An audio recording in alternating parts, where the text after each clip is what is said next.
જે લોકો પૂજા ઘરમાં મૂર્તિઓને રોજ સ્નાન કરાવે છે તેઓ કાન ખોલીને સાંભળી લે।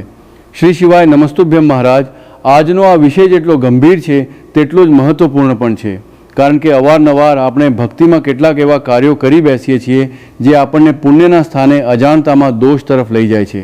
ઘણીવાર આપણી ભક્તિ બિલકુલ શુદ્ધ હોય છે, ભાવના બિલકુલ સાચી હોય છે, પરંતુ પૂજા વિધિમાં કરવામાં આવેલી એક નાની એવી ભૂલ આખા ઘરના વાતાવરણને પ્રભાવિત કરી દે છે।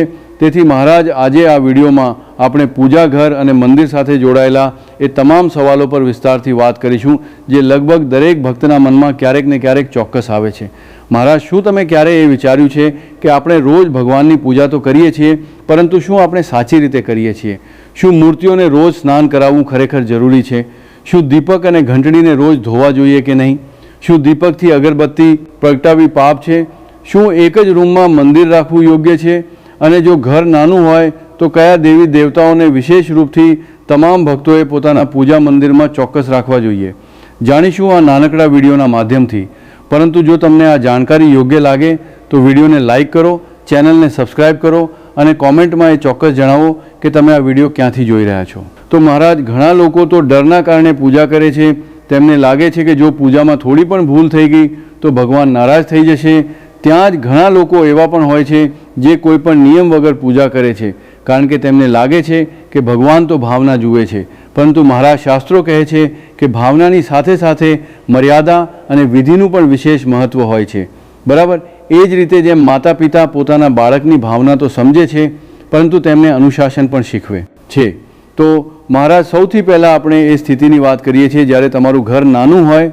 માની લો કે તમારી પાસે માત્ર એક જ રૂમ છે, તમે ભાડાના મકાનમાં રહો છો અથવા કોઈ નાના ફ્લેટમાં રહો છો, અને એ જ રૂમમાં તમારે સૂવાનું પણ છે, જમવાનું પણ છે અને પૂજા પણ કરવાની છે।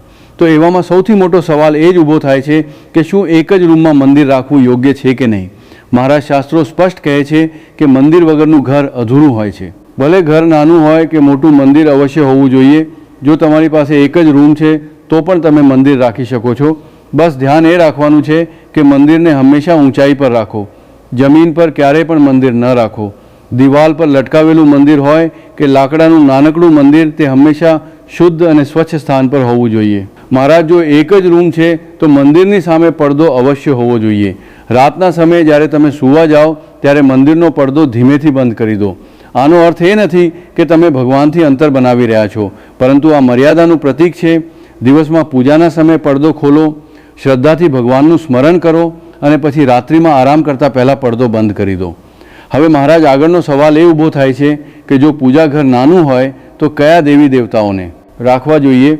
કારણ કે ઘણીવાર લોકો દરેક મંદિર, દરેક તીર્થમાંથી મૂર્તિઓ અને તસવીરો તો લઈ આવે છે, પરંતુ પછી તેમની સારી રીતે પૂજા અર્ચના નથી કરી શકતા।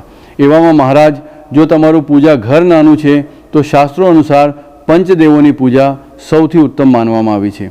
એટલે કે એવા 5 દેવતા જેમની પૂજાથી તમામ દેવી દેવતાઓના આશીર્વાદ આપોઆપ પ્રાપ્ત થઈ જાય છે। આમાં સૌથી પહેલાં આવે છે ભગવાન ગણેશ। ગણેશજીની પૂજા વગર કોઈ પણ કાર્ય પૂર્ણ માનવામાં આવતું નથી। તેથી તમારા મંદિરમાં ગણેશજીની પ્રતિમા અથવા તસવીર અવશ્ય હોવી જોઈએ। ત્યારબાદ ભગવાન શિવ મહારાજ। શિવજી એવા દેવતા છે જે જલ્દી પ્રસન્ન પણ થાય છે અને જલ્દી કૃપા પણ કરે છે। શિવજીને ઘરના મંદિરમાં રાખવા અત્યંત શુભ માનવામાં આવ્યા છે, પરંતુ વિધિનું ધ્યાન રાખવું ખૂબ જ જરૂરી છે, જેની ચર્ચા આપણે આગળ કરીશું। ત્રીજા છે ભગવાન વિષ્ણુ। વિષ્ણુજી પાલનહાર છે। સંસારનું સંતુલન એમના જ હાથમાં છે। વિષ્ણુજીની પૂજાથી ઘરમાં સ્થિરતા, શાંતિ અને સંતુલન જળવાઈ રહે છે। ચોથા સ્થાને માતા લક્ષ્મી ભક્તો। માતા લક્ષ્મી માત્ર ધનની દેવી નથી, પરંતુ સુખ, સમૃદ્ધિ અને સૌભાગ્યની દેવી છે। માતા લક્ષ્મીનો વાસ ત્યાં જ હોય છે જ્યાં સ્વચ્છતા અને મર્યાદા હોય છે। હવે મહારાજ, 5મા સ્થાને તમે કાં તો હનુમાનજીને રાખી શકો છો અથવા સૂર્ય ભગવાનને। હનુમાનજીને સંકટ મોચન કહેવામાં આવ્યા છે। જે ભક્ત સાચા મનથી હનુમાનજીનું સ્મરણ કરે છે તેના જીવનમાંથી ભય દૂર થઈ જાય છે। ત્યાં જ સૂર્યદેવ જીવનની ઉર્જા છે। જો તમે નિયમિત રૂપથી સૂર્યદેવને જળ અર્પિત કરો છો તો શરીર અને મન બંનેમાં સકારાત્મકતા જળવાઈ રહે છે। હવે મહારાજ, જો તમારું મંદિર નાનું છે તો આ 5 દેવતાઓ સુધી સીમિત રહેવું જ સૌથી સારું હોય છે।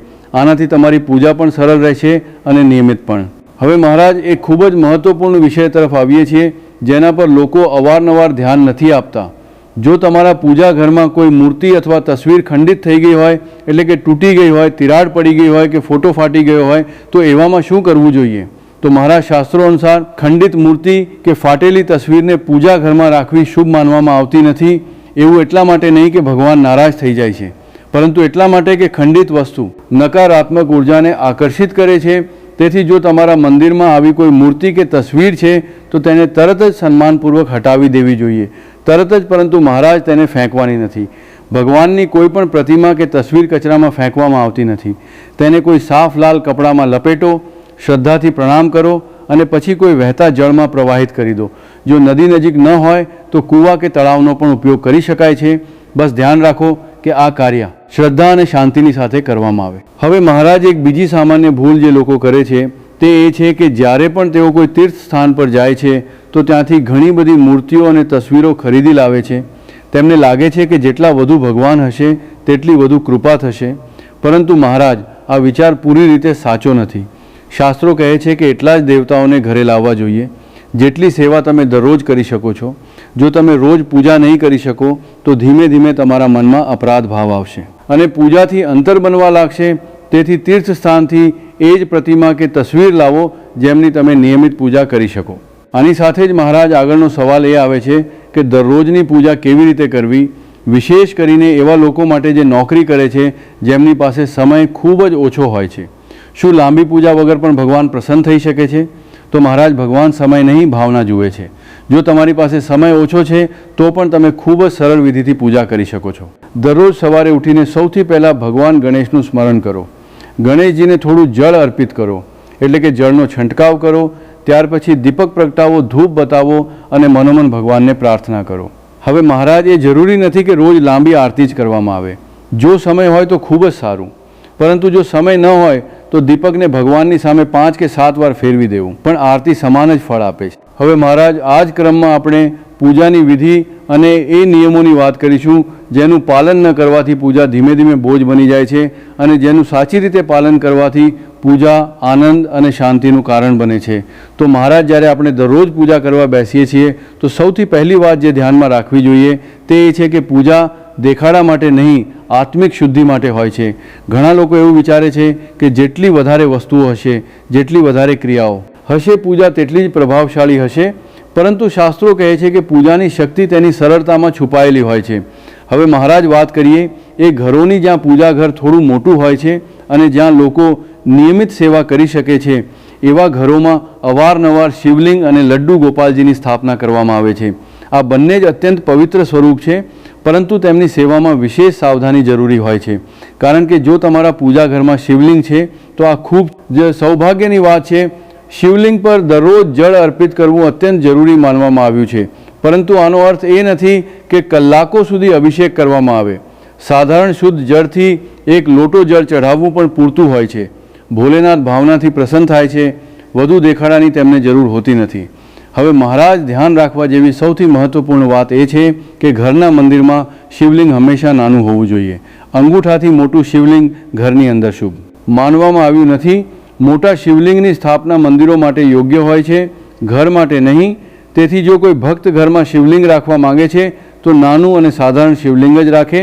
આ જ પ્રકારે લડ્ડુ ગોપાલજીની સેવા પણ ખૂબ જ વિશેષ માનવામાં આવી છે. લડ્ડુ ગોપાલજી બાળ સ્વરૂપ છે અને બાળકની જેમ તેમની દેખભાળ કરવામાં આવે છે. તેમને દરરોજ સ્નાન કરાવવું, વસ્ત્ર બદલવા અને ભોગ લગાવવો સેવાનો હિસ્સો હોય છે. તેથી એ જ ભક્ત લડ્ડુ ગોપાલજીને ઘરમાં રાખે જે દરરોજ આ સેવા પૂરા મનથી કરી શકે. એ ખૂબ જ મહત્વપૂર્ણ નિયમ અહીં સમજવા જેવો છે. શિવલિંગ અને લડ્ડુ ગોપાલજીને પૂજા ઘરમાં બિલકુલ પાસે ન રાખવા જોઈએ. બંનેની પૂજા વિધિ અલગ અલગ હોય છે અને બંનેની ઉર્જા પણ અલગ હોય છે. તેથી પૂજા ઘરમાં એમની વચ્ચે થોડું અંતર અવશ્ય હોવું જોઈએ. આ અંતર સંતુલન બનાવી રાખવા માટે જરૂરી હોય છે. હવે મહારાજ ઘણા લોકો એવું વિચારે છે કે શું તમામ દેવી દેવતાઓને રોજ સ્નાન કરાવવું જરૂરી છે? અહીંયા એક ખૂબ જ મોટો ભ્રમ દૂર કરવો જરૂરી છે. શાસ્ત્રો અનુસાર તમામ મૂર્તિઓ અને તસવીરોને દરરોજ સ્નાન કરાવવાની જરૂર હોતી નથી. માત્ર કેટલાક વિશેષ સ્વરૂપ એવા છે જેમનો અભિષેક જરૂરી માનવામાં આવ્યો છે, જેમ કે શિવલિંગ શાલિગ્રામજી અને લડ્ડુ ગોપાલજી. આ સિવાય અન્ય દેવી દેવતાઓની તસવીરો કે મૂર્તિઓને માત્ર જળનો હળવો છંટકાવ કરવો કે ફૂલ અર્પિત કરવા જ પૂરતું હોય છે. ઘણા લોકો મૂર્તિઓને ઉઠાવીને પાણીથી ધોવે છે, જેનાથી મૂર્તિના ખંડિત થવાનો ખતરો પણ રહે છે. તેથી સાવધાની ખૂબ જ જરૂરી છે. હવે મહારાજ દીપકની વાત કરીએ છીએ, કારણ કે દીપક પૂજાનું કેન્દ્ર હોય છે. દીપક માત્ર પ્રકાશનું સાધન નથી, પરંતુ જ્ઞાન અને ચેતનાનું પ્રતીક છે. તેથી દીપક સાથે જોડાયેલી નાની નાની વાતો ખૂબ જ મહત્વ રાખે છે.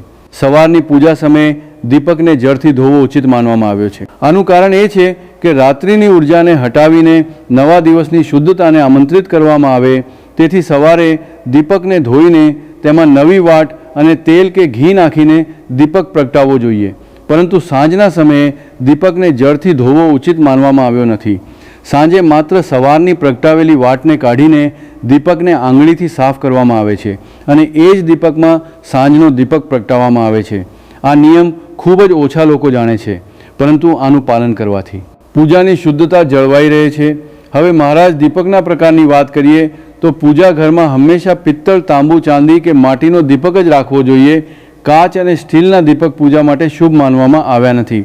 પિત્તળનો દીપક સૌથી ઉત્તમ માનવામાં આવે છે, કારણ કે તે ઉર્જાને ધારણ કરવાની ક્ષમતા રાખે છે અને આસાનીથી શુદ્ધ પણ કરી શકાય છે. હવે મહારાજ આની સાથે જ ક્યારેક ક્યારેક અગરબત્તી પ્રગટાવવા માટે માચીસ ઉપલબ્ધ નથી હોતી કે ભીની થઈ જાય છે.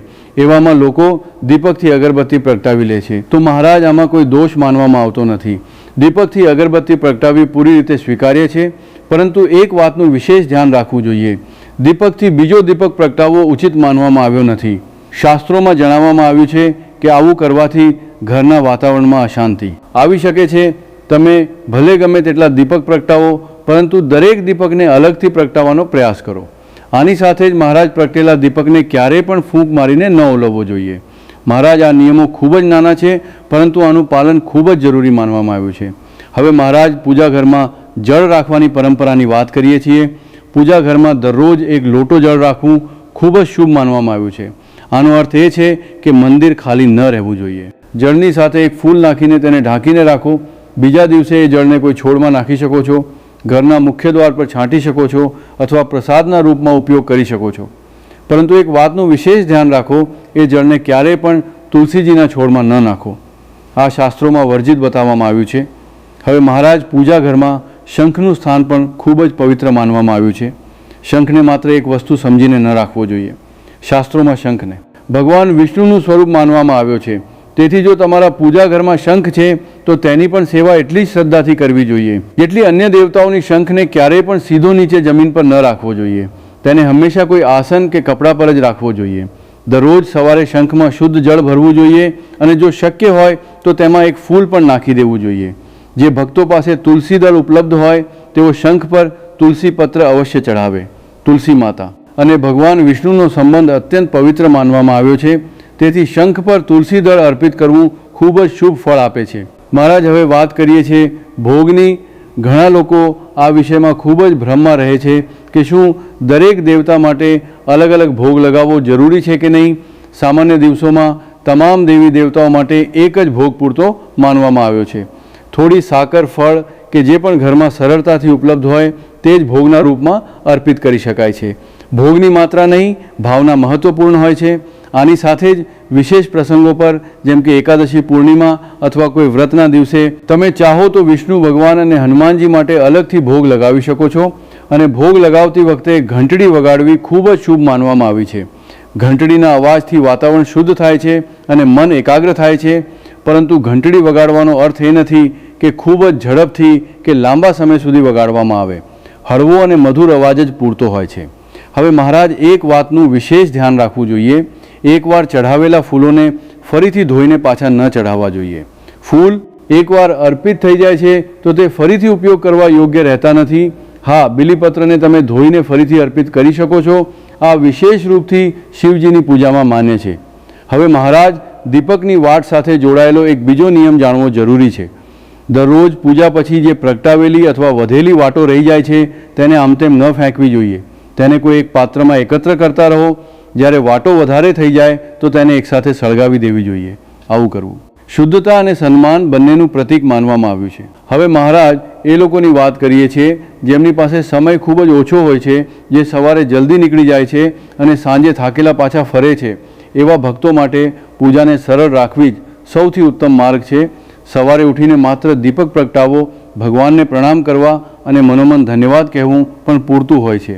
લાંબી વિધિઓમાં ગૂંચવાઈને જો પૂજા છૂટી જાય તો તે લાભના બદલે માનસિક બોજ બની જાય છે. હવે મહારાજ એક મહત્વપૂર્ણ વિષય તરફ આવીએ છીએ. એક સત્ય જે વિશેષ કરીને માતાઓ અને બહેનો સાથે જોડાયેલું હોય છે. માસિક ધર્મના સમયે પૂજાના નિયમોને લઈને ખૂબ ભ્રમ રહે છે. શાસ્ત્રો અનુસાર આ દિવસોમાં પૂજાપાઠ અને મંદિરના કાર્યોમાંથી વિરામ લેવો જોઈએ. જો ઘરમાં કોઈ અન્ય સભ્ય પૂજા કરી શકે છે તો તેમની પાસે પૂજા કરાવી શકાય છે. જો એવું શક્ય ન હોય તો આ દિવસોમાં માત્ર નામ જપ કરવા સૌથી ઉત્તમ માનવામાં આવ્યું છે. ભગવાનનું સ્મરણ મનથી પણ કરી શકાય છે. આમાં કોઈ દોષ નથી હોતો. આ દિવસોમાં પોતાની જાત પર કોઈ માનસિક દબાણ ન બનાવવું જોઈએ.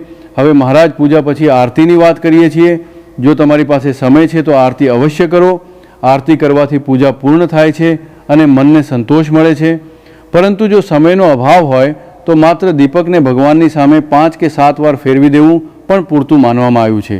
તો મહારાજ, જો તમે આ નાની નાની વાતોનું ધ્યાન રાખશો તો તમારું પૂજા ઘર માત્ર એક સ્થાન નહીં રહે, પરંતુ તે ઉર્જાનું કેન્દ્ર બની જશે. ત્યાં બેસતા જ મન શાંત થશે, વિચારો સ્થિર થશે અને જીવનમાં ધીમે ધીમે સકારાત્મક પરિવર્તન વવા લાગશે.